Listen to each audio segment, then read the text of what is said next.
Alberta Primetime with Michael Higgins.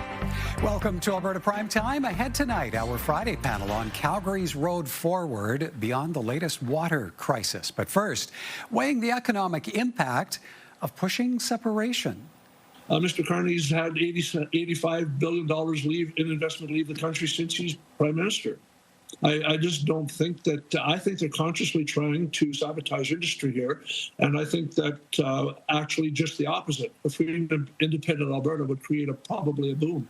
The key proponent for a referendum on separation appearing on Alberta Primetime Thursday. The group is now actively collecting petition signatures for its question. Do you agree that the province of Alberta should cease to be part of Canada to become an independent state? It has until May 2nd to collect nearly 178,000 signatures. Joining us now from Calgary to pick up the discussion on economic impact is Moshe Lander, an economics professor with Concordia University and a former senior economist for the government of Alberta. Moshe, good to see you, sir. Welcome back. Hello. All right, from an economic standpoint, what kind of impact or even consequences would you expect to see coming with an independence referendum in Alberta?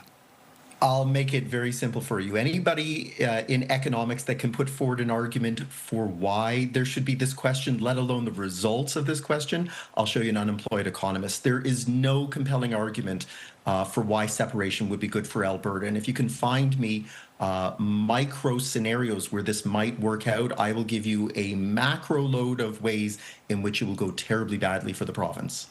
In driving his Forever Canadian anti-separation petition, Thomas Lukaszuk would often point to businesses and investment fleeing Quebec. How would you quantify the impact of referendum talk and debate back a while ago in that province? If you look at the last 25 years in Quebec, GDP per capita growth has averaged a little more than 1%. Quebec went from being one of the have provinces, the phrase that we use for the richer half of Canada, to being one of the have-not provinces. In fact, it's one of the sources of frustration for a lot of Albertans that are pro-separation, is that they feel that somehow we are propping up Quebec. When that separation referendum went ahead, businesses ran, and it created uncertainty, instability, and nobody wanted to be part of an independent Quebec. And not only was it bad for business, but it was also bad for people. If all of a sudden you risk losing your Canadian passport, your currency, your job prospects, and introduce instability into your life. Look, we just came out of 2025, which was nothing but insecurity and instability triggered by the White House. We're now going to do it to ourselves and expect that people are going to want to hang around. So beyond just businesses leaving, individuals will leave too. And so that's going to erode the tax base from all sides and increase the cost for anybody that's left behind trying to run the province. Were those impacts felt long ago or even post-referendum in Quebec? How long were the effects felt? So the thing is that it accumulates over time, right? When you're growing at 1% and a little bit per year and the rest of the country is growing at 2%, you don't notice it instantaneously, right? If you get a 2% raise and I get a 1% raise, you and I are not going to notice that fundamentally our incomes have pulled apart. But if you sustain that over 25 to 30 years, it's going to be noticeable because of compounding. That sort of thing accumulates. And so, like I said, Quebec went from being in the top half of the table into the bottom half of the table. And the only reason why it appears to be catching up to Ontario right now is that Ontario has been even more ungovernable for its own issues. But the reality is that Alberta's prosperity is partly because it is part of Canada, not because it would be better off outside of Canada. Okay, we've started this on the talk of a pro-separation referendum, but would you expect there to be the same kind of dialogue accompanying a referendum on the Forever Canadian question that focuses on Alberta staying in Canada, a question that essentially still weighs the element of independence?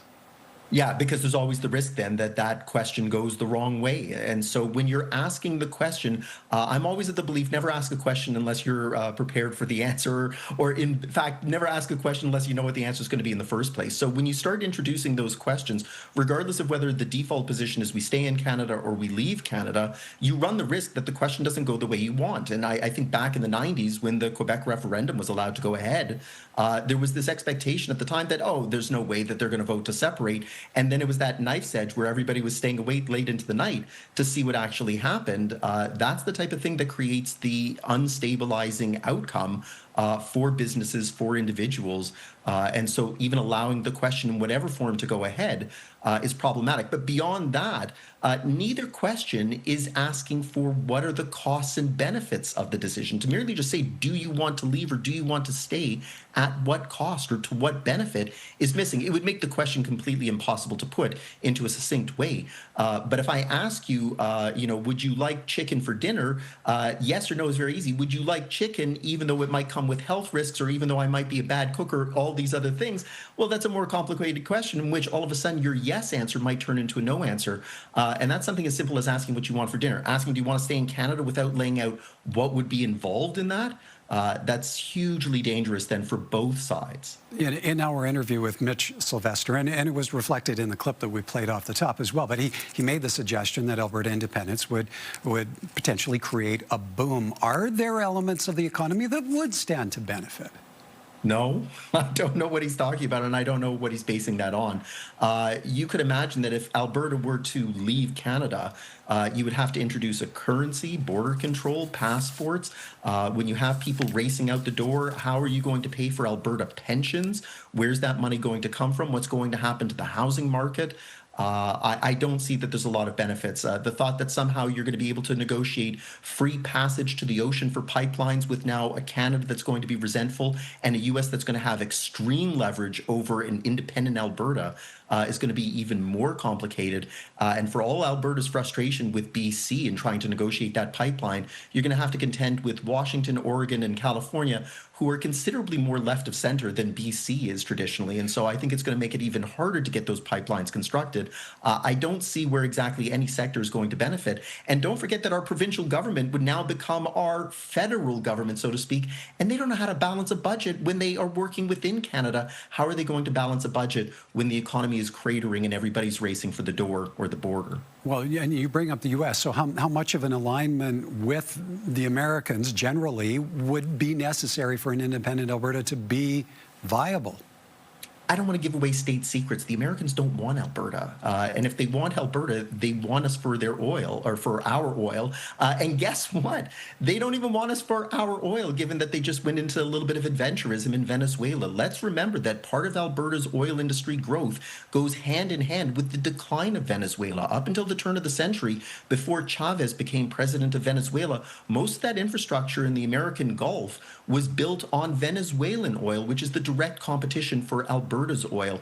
Alberta was merely opportunistic in taking advantage of the decline of Venezuela, but now that the U.S. seems to have control over the spigots in Venezuela, do they need Alberta? And if Alberta is separated from the rest of Canada, if we feel that we're not getting a fair share right now with our elbows up trying to retaliate against U.S. tariffs and trade talk, do you think an independent Alberta is going to have any more leverage or any more ability when effectively we become a one-resource economy? Okay, maybe one last quick question for you, Moshe.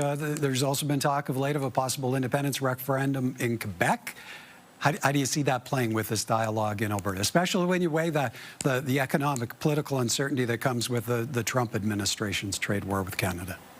I feel like I'm well positioned here living in Alberta and working in Quebec to deal with this one. There is no benefit for Quebec either going ahead with their referendum, even though it looks like a separatist party is going to outright win the election. The only difference between the two provinces is that Quebec continues to harbor a 350-plus-year-old grievance against English-speaking Canada. It's on the back of their license plates. And so their justification for sacrificing their standard of living and their quality of life is purely in the preservation of cultural and linguistic differences. That doesn't apply in Alberta. So to whatever degree it might make sense to have that referendum in Quebec, which I don't think it does, at least it's built on something more than just they're upset at Ottawa and they feel that somehow they'll take their ball and go home is the solution. Okay, we'll have to leave it there. Appreciate your time as always, Moshe. Thank you. Anytime. Moshe Lander is an economics professor with Concordia University and a former senior economist for the government of Alberta.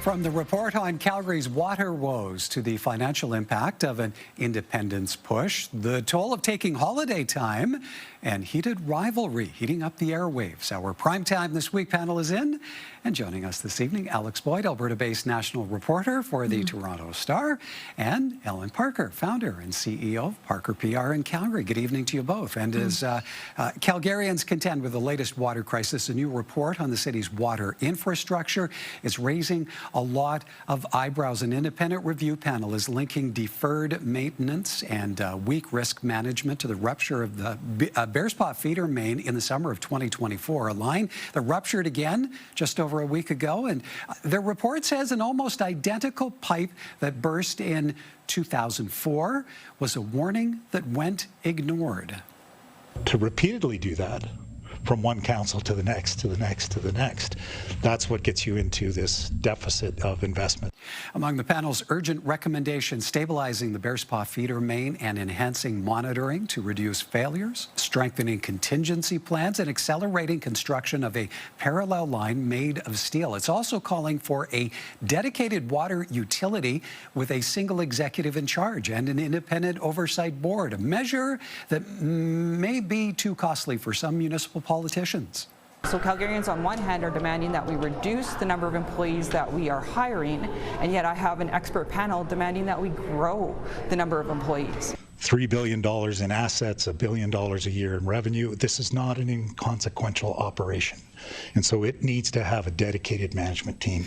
And while the report does not lay blame to one specific government or individual, there is still the issue of accountability. Calgarians are expecting our council administration to solve this problem for good. While progress is being made on completing current repairs, city officials say water usage continues to strain the system, and residents still being urged to conserve to ensure there's enough to absorb demand in the event of emergencies like fighting fires. All right, ladies, you're both in Calgary, and so Alex, I'll start with you. Restrictions are expected to continue into next week.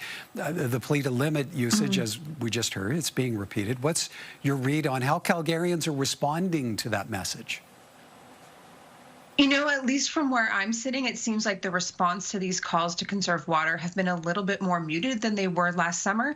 Whether or not that's, post-holiday malaise or what is kind of hard to measure, but the numbers do seem to reflect that people are not reducing in the same way that we've seen in the past. The city has been saying for days now, we need everyone to use less water, but we remain kind of in that red zone, the zone that the city says is not sustainable. One of the things that I've been thinking about a lot this week is just how hard it is to get messages out like this these days.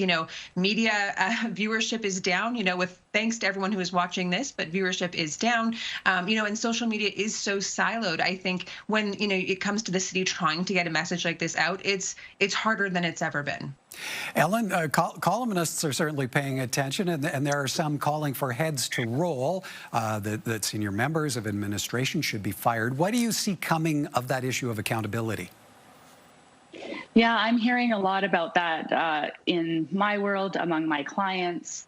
I don't think it's productive for a columnist to be going off about, who's going to fire the city manager first and things like that. I don't think that's effective. I think it's an opportunity now to really think about, all these councillors ran on, let's deal with the basics. Let's get back to what we actually have to do as a city councillor. Fix the roads, fix the infrastructure. I was shocked to learn that we knew about this problem years and years ago. I know that one of the former councillors of Ward 1 dealt with this very directly and put a motion forward to approve a budget to take care of this with the last city council, and they rejected it. So, their accountability has to be somewhere. I don't believe it's on one particular person, but we have someone managing our city. It should be run like a business. This definitely needs a project manager. Thank goodness we have this panel made up of very smart business people and experts. So we have a roadmap, and we're going to have to pay for it, and it has to be a priority. And we have an opportunity to be a leader in North America, because this is something that we're seeing across the entire country and beyond. So we need to take care of our infrastructure.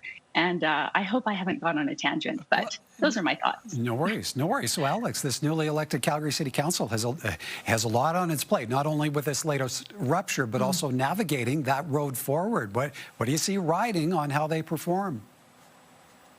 I mean, I think it's going to be tough. You know, to your point, this is a very freshly elected councillors. There's a lot of rookies. A lot of them came in saying that they wanted to address some of these core issues.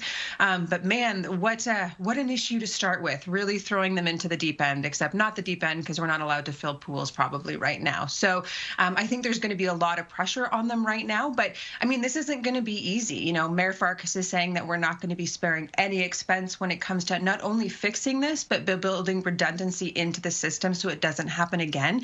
But we're talking tens of millions of dollars here.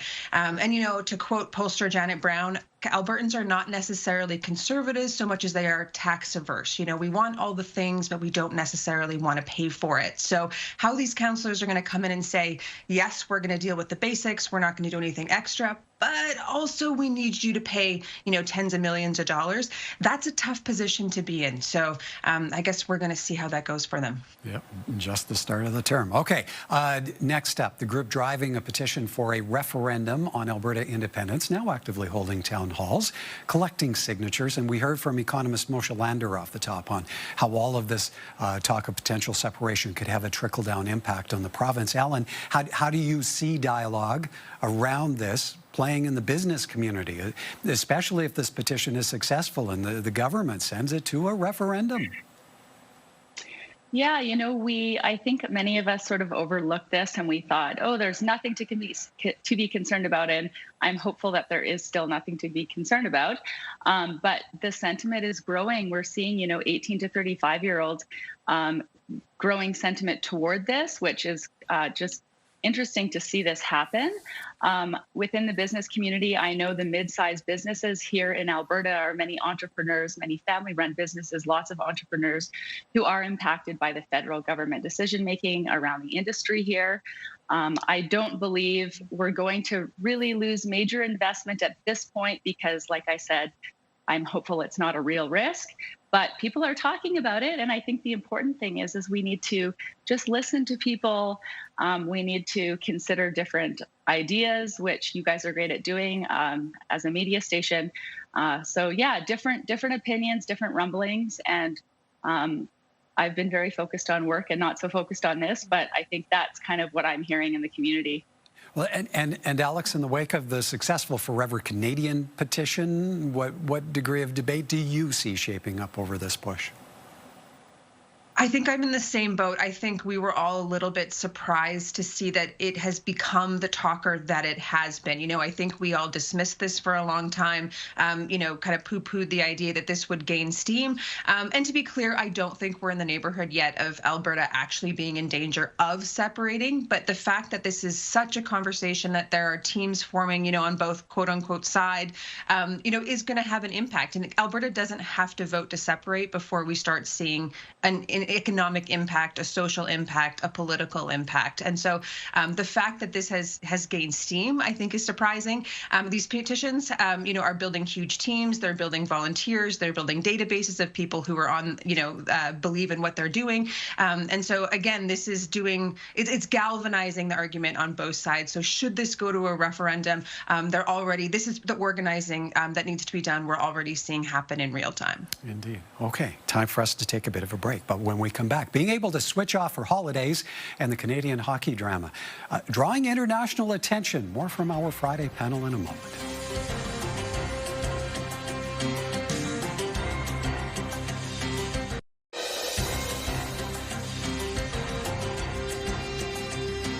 Welcome back. For many, returning to work after the holidays is far from slow and steady and more likely a sprint. According to new numbers from the ADP Canada Happiness in Work Index, just under a third of employees took all their vacation time in 2025, and those who did take a week off report spending nearly 17 hours on average, either preparing or catching up.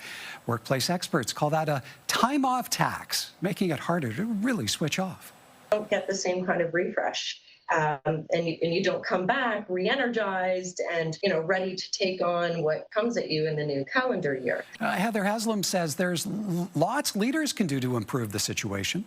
Making sure that there's backup, making sure that there's adequate documentation for policies, doing some cross-training. So where does that leave employees? Our personalities have this guilt, rest is a 4-letter word, but we don't realize that being productive and engaged and doing better at our job requires it. Now, in December, Alberta just a tick under the national workforce happiness score of 6.8 out of 10. Alex, what do you make of this time off tax terminology? Oh gosh, been there. Every time there's a long weekend, you still do 5 days of work, but you just fit it into 4 days. So definitely relate to this. It's not surprising that Alberta is also a little bit lower as well. Obviously, we have a provincial culture very tied to industry, very tied to work. So I can imagine it's a little bit harder to, drag Albertans away from their desk, and they probably spend a little bit more time catching up once they get back. I find some of the numbers around how Gen Z is rethinking work, though, very interesting. So as younger generations come into the workplace, start rethinking their relationships to work, I'm curious how this changes. Ellen, how do you see this landing on the radar of employers? Yeah, I think it's really important for employers. It's our responsibility to make sure that people are feeling rested and valued so they can contribute in meaningful ways to the organization. There's definitely, with the Brene Brown, with the trends of the new year, thinking about goals, and so many of the literature we have available to us really shows that the data does say that we need to be mindful of our teams. Processes are king, ensuring that we have processes through the entire year. So work isn't just when we have a time to relax and it's not so busy. We can have processes in place so we can prepare, so it can avoid those times like we referenced with long weekends where we're all scrambling. So it's absolutely 100% on the employer's shoulders to make sure that this doesn't happen. All right, well said. Okay, one more quick topic, and that is the buzz over a Canadian hockey drama. Is it sinking in how big this show is? No. Hudson Williams on The Tonight Show with Jimmy Fallon this week, discussing his character in Heated Rivalry, the breakout show about hockey rivals developing an off-ice romance, winning praise and sparking discussions. To have this kind of a romance story portrayed inside the context of men's professional hockey at the highest level, I think will have an impact. The show has exploded in popularity and is drawing attention in Tinseltown. You guys made amazing, original shows that everyone couldn't stop talking about until that gay hockey show from Canada came along. And go ahead, Connor. Based on a book by a Canadian author, Heated Rivalry, set and filmed in Canada. We're not just a production house for Hollywood productions to come here and shoot things. We can generate shows that can find a global audience. Heated Rivalry, produced by Crave, that is a subsidiary of Bell Media, which of course owns CTV. Alan, what strikes you about the degree of attention this production is generating? I think that it's just a really kind of interesting show. I talked about this with my employees. I have 2 boys who play hockey. I have lots of male colleagues who play hockey, and they're not watching it apparently, but it's they love the idea of just, challenging this toxic masculinity that we see in some of these sports and in hockey culture. There's an amazing article in the Globe and Mail that my friend Christina Regier wrote about hockey culture and how there's a shift away from that toxicity, and it's encouraging more inclusivity. And I think that it's really interesting, and I'm proud that it's happening here in Canada, and we're seeing this show that showcases Canada. Alex, how do you see this success potentially shifting the conversation over inclusivity in sports? Yeah, I mean, you have to wonder, because something that comes up a lot, I think, when people are discussing this show is the fact that it is such a phenomenon and everyone loves it at a time when we haven't seen an openly out NHL player. So the culture that it's portraying is a little bit at odds of what we're seeing in the real world, of what we've seen from actual professional athletes. So whether or not this normalizes the conversation, makes it a little bit easier for someone to, be open about their personal life or what they're doing, it remains to be seen. But everyone is talking about it, and that can't be a bad thing. Yeah, the talking indeed. Okay, we have to leave our talk. We're out of time. Good to see you both. Hope you have an awesome weekend. Thank you. Thanks, Michael.